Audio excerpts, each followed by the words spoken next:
What if I told you that ancient indigenous Americans tracked time without clocks, predicted seasons without satellites, and aligned entire cities to the star centuries before many European cultures did? It wasn't magic, it was science, woven into the very fabric of their societies. For these ancient civilizations, from the Maya in the south to the Pueblo in the north, time wasn't just a concept, it was survival. Knowing when to plant and when to harvest was the difference between a feast and a famine. Understanding the turning of the seasons meant everything for agricultural planning and food security. Their calendar wasn't just a grid on a wall, it was a lifeline. Astronomy also guided their spiritual lives, with ceremonies and rituals precisely timed to celestial events.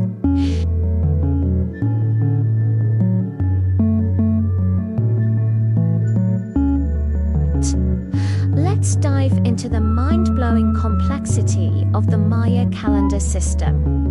It wasn't just one calendar, but an interlocking set of three. First, you have the Tezocan, a 260-day sacred calendar used for scheduling religious ceremonies. Then there's the Hob, a 365-day solar calendar that looks a lot like ours, used for agriculture and civil life. These two calendars ran in parallel, creating a 52-year cycle. But the Maya thought bigger. They also had the long count, a system that tracked time over vast spans, thousands of years into the past and future. To do this, they used a sophisticated base 20 number system and independently developed the concept of Zdarowa, mathematical breakthrough that European mathematicians would embrace for centuries. Their calculations of the solar year were incredibly precise, sometimes even more accurate than the calendars used in Europe at the time. This wasn't guesswork, this was advanced mathematics and astronomy at work. So how did they achieve this incredible accuracy without telescopes or modern instruments?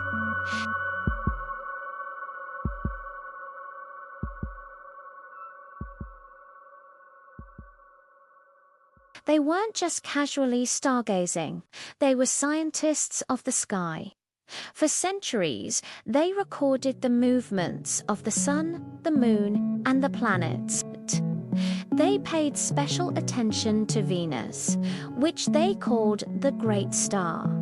They charted its entire cycle, its appearances as the coast morning and evening star with such precision that they could predict its position for hundreds of years. They identified constellations and tracked their seasonal appearances, using them as a celestial clock to mark the passage of the year. This long-term data collection, all done without lenses or mirrors, allowed them to build a profound and functional understanding of the cosmos.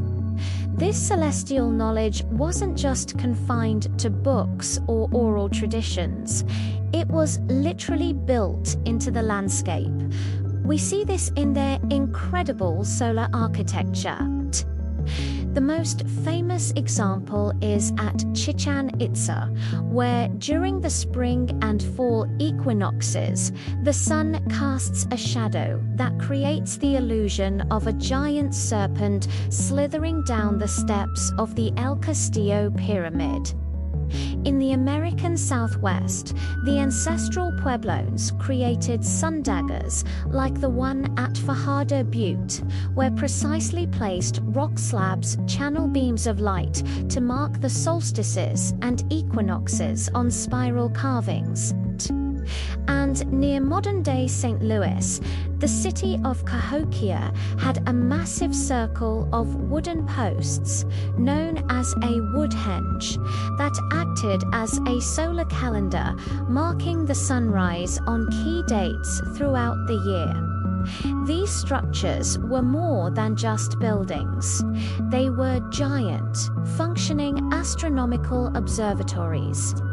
Heading south to the Andes, the Inca Empire also had a sophisticated system for tracking time.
So, if this knowledge was so advanced, why did it get overlooked by European colonizers for so long? A big part of it was a fundamental bias. Europeans valued written records above all else. Because much of the indigenous astronomical knowledge was passed down orally or encoded in architecture, it was dismissed as folklore or religion, not science. Colonial attitudes often viewed indigenous peoples as primitive, incapable of such complex scientific thought. Sadly, this led to the deliberate destruction of records, like the burning of Maya codices and the suppression of cultural practices. A vast library of astronomical knowledge was lost, and what remained was ignored for centuries. But thankfully, that's changing. Today, a field called ethnostronomy is working to recover and understand this incredible scientific heritage. We're learning that these ancient traditions have a lot to teach us. Indigenous agricultural timing based on centuries of local observation is helping modern farmers adapt to climate change. Ancient records of celestial events and climate patterns, encoded in oral histories and architecture, are providing valuable data for modern scientists studying long-term environmental trends. We're finally beginning to appreciate that these were not just stories, but sophisticated systems of knowledge built on empirical observation and a deep connection to the natural world. When we look at the sun daggers, the serpent shadows, and the star charts of ancient America, we see something profound. Indigenous Americans didn't just guess the sky, they studied it, they lived by it, and they built entire civilizations around it. Their legacy is a powerful reminder that there are many ways of knowing, and that science can be found not just in laboratories, but also etched in stone, woven into stories, and aligned with the stars. It's a testament to human ingenuity and our universal, timeless quest to understand our place in the cosmos. Thank you for watching. If you found this fascinating, don't forget to like, subscribe, and hit that notification bell for more journeys into the past.